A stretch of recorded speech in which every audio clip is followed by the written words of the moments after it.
Sa Tondo makikita ang Manila North Harbor Port, ang northern half ng Port of Manila na siyang nangungunang seaport sa Metro Manila at sa mga karatig nitong lugar.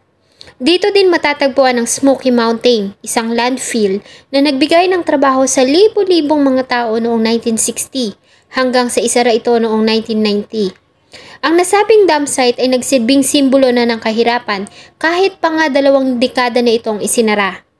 Ang lugar din ay ang may pinakamataas na naitala na crime rate sa buong Metro Manila.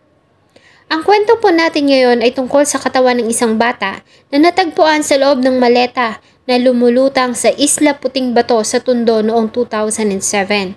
Ang kaso ay isa sa mga naging controversial na kaso dahil sa naging pagkakakilanlan ng biktima na nagbigay ng labis na challenge sa mga investigador. Samahan niyo po akong balikan ang kaso ni Geraldine Dindin Palma noong 2007. Bago ko po simulan ang ating story, sa mga bago po sa channel ko, please hit the subscribe button at pakipindot na rin po ang ating notification bell para ma-notify kayo sa mga bago nating upload na videos. August 16, 2007 ay lumabas sa headline ng mga balita ang natagpuang katawan ng isang bata sa loob ng isang maleta na lumulutang sa breakwater ng Isla Puting Bato sa Tondo, Manila. Ayon sa report, ang maleta ay nakita ng 2 batang lalaki na nangangalakal sa lugar.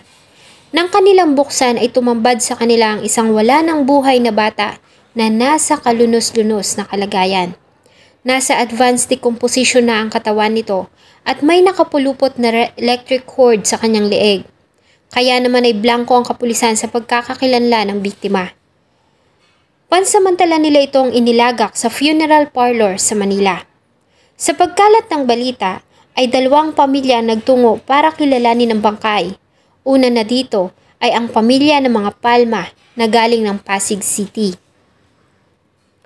Ayon sa pamilya, ang 7 years old na anak na si Geraldine Palma o Dindin ay nawala noong August 11, 2007.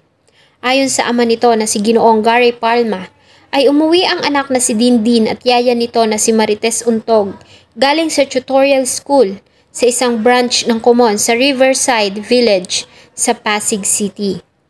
Matapos ang isang pinutong pagpapahinga, ay nakita niya na niyaya ito ng kanyang yaya na lumabas ng bahay ng ganap na 1:00 ng hapon. Ayon dito ay panatag naman siya dahil sa kasama nito ang yaya na si Marites. Iyon na ang huling oras na nakita niya ang anak na si Dindin. Nang ganap na 3:00 ng hapon ay nakatanggap siya ng tawag mula sa hindi nagpakilalang caller at sinabi nito na hawak nila ang kanyang anak at humihingi ito ng 10 million pesos na ransom money. Noong una ay hindi siya naniwala kaya naman agad siyang umuwi ng bahay para tignan ang anak. Ngunit nabigo siya na makita ito doon, ganun din ang yaya nito. Nagtungo siya sa security guard sa subdivision at nagbaka sakali na nakita nito ang anak, ngunit hindi rin nito nakita ang anak na si Dindin. Nagtanong-tanong din siya sa mga tao sa loob ng subdivision at pinapakita sa mga ito ang larawan ng anak na si Dindin, ngunit bigo siya na makita ang anak. Kaya naman nagdesisyon na siya na i-report ang pagkawala nito sa mga pulis.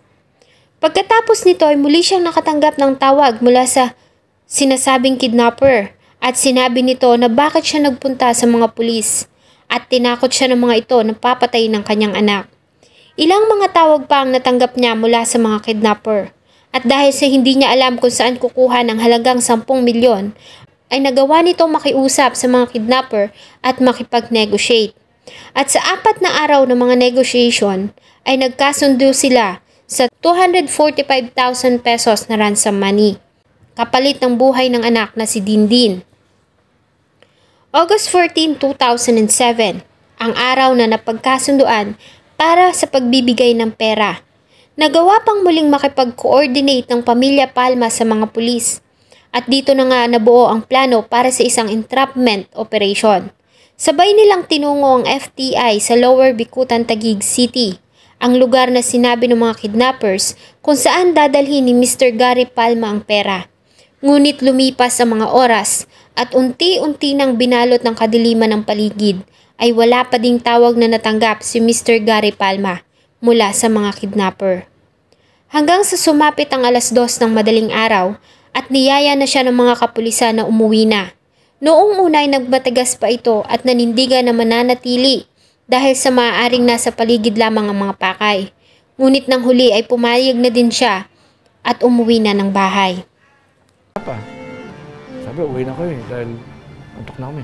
Sir, hindi date to ha. Sabi ko, anak ko to Hindi ako alis dito. Gusto nyo, kayo nang umuwi. Ako hang dito lang ako. I'm so close to my daughter. I don't want to be anywhere else in the world. I'm so close to my daughter. This is Taguig.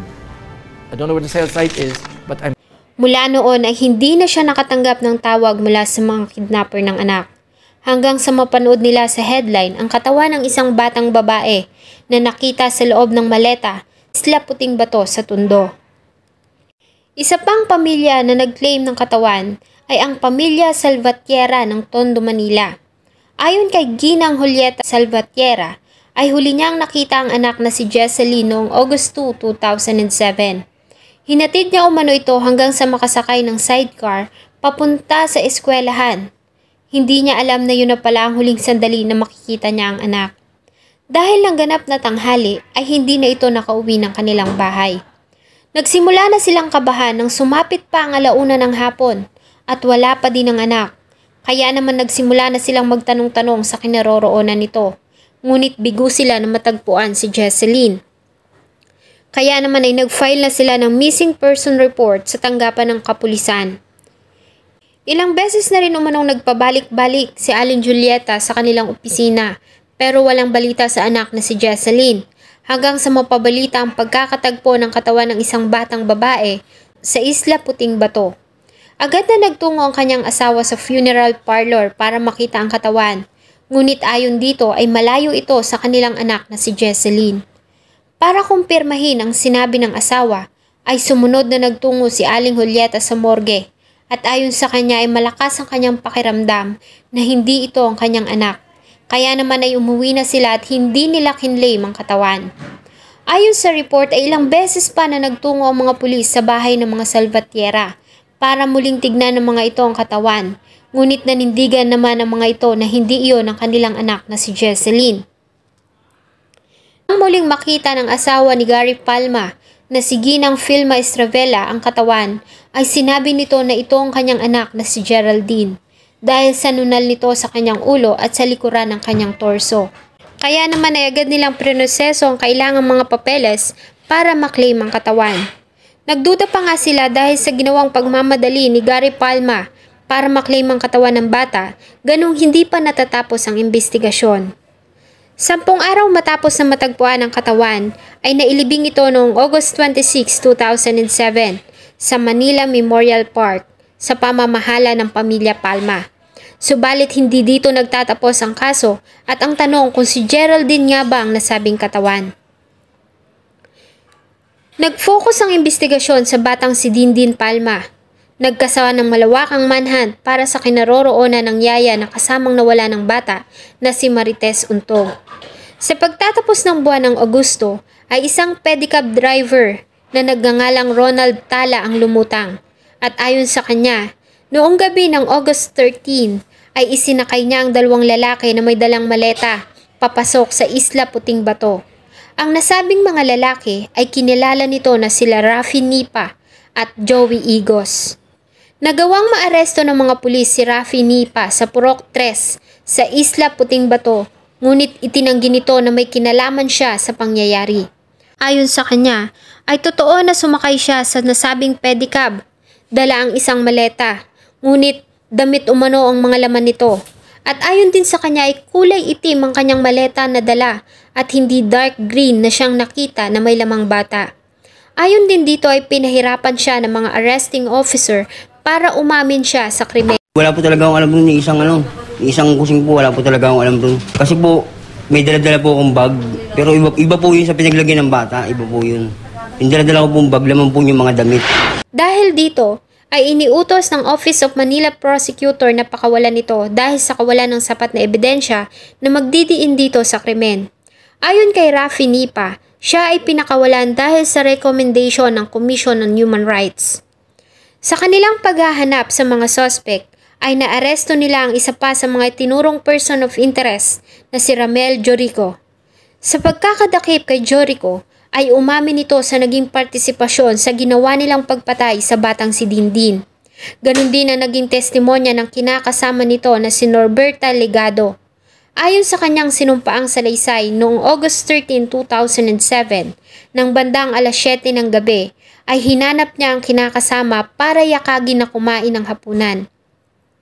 Nagulat siya nang makita ito, ngunit natagpuan niya ang mga ito sa isang mabatong bahagi sa Islang Puting Bato, at dito ayon sa kanya ay nakita niya na ginagawa ni Joey Igos ang bata habang nakatayo sila Ricardo Bohol, Henry Tisado, Rafi Nipa at ang kinakasamang si Jorico. Matapos ang halinhinang ginawang panggagahasa sa bata, ay sinakal ng mga ito ang bata gamit ang electric cord bago inilagay sa maleta at itinapon sa dagat. Dahil dito, ang mga akusado ay sinampahan ng kasong pagpatay at panggagahasa sa Manila Prosecutor's Office. Sa ginawang pag-iimbestiga ng NBI, ay may mga detalye ng kaso ang nakaagaw sa kanilang pansin. Una na dito ay ang physical features ng katawan na nakita sa Isla Puting Bato. Ayon kasi sa report, ito ay may haba na 4 feet, malayo sa taas ni Dindin na 3 feet at 10 inches lamang. Di hamak na mas malapit ito sa batang si Jesseline na may taas na 4 feet at 4 inches. Napag-alaman din nila na ang mga palma ay nakatira sa Pasig City, malayo sa lugar kung saan nakita ang biktima. Samantalang ang pamilya Salvatierra naman ay nakatira sa Tondo, kung saan natagpuan ang katawan. Isa pang nakaagaw ng kanilang pansin ay ang pagkahilig ng batang si Jesseline sa ponytail, na siyang ayaw ng batang si Dindin, at ang bangkay na kanilang nakita ay naka-ponytail ang mga buhok. Dahil sa mga nasabing circumstances, ay ipinag-utos ng NBI ang muling paghukay sa labi ng bata, na pinayagan naman ng pamilya Palma noong September 24, 2007.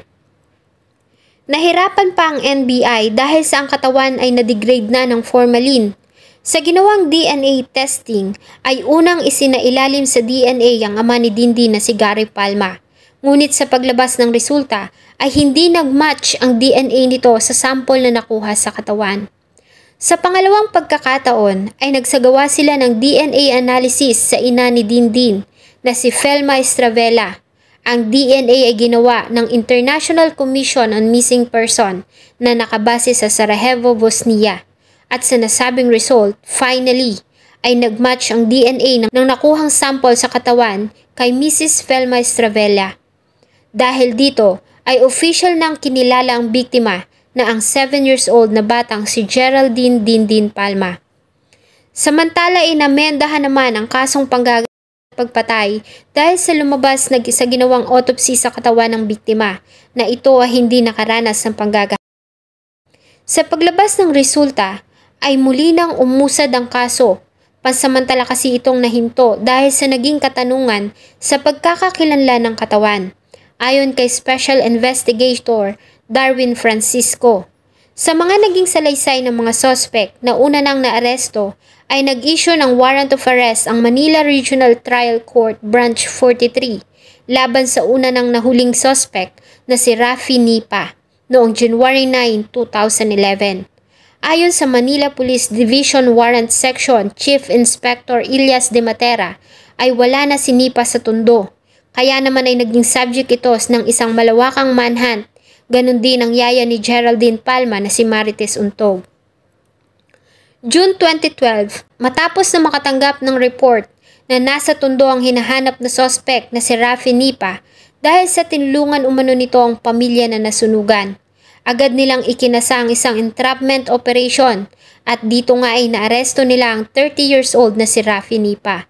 Siya ay nahuli sa ginawang anti-crime drive sa Isla Puting Bato sa Tondo na isinagawa ng Manila Police District Station 2 na pinangunahan ni Senior Inspector Roberto Manguera.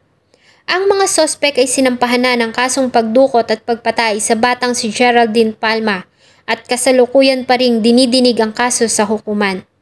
Samantala, nanatili namang blanko ang kapulisan sa kinaroroonan ng yaya ni Geraldine na si Marites Untog. Ayon sa pamilya nito ay hindi rin nila alam kung nasaan ito. Hindi umano nila alam na namasukan pala ito ng yaya sa Manila.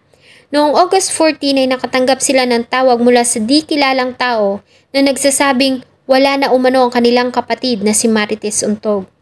Sa naging panayam naman sa pamilya ni Geraldine ay tila hindi sila desidido na ang mga sospek na hawak ng mga kapulisan ay ang siyang mga taong responsible sa pagdukot at pagpatay kay Geraldine.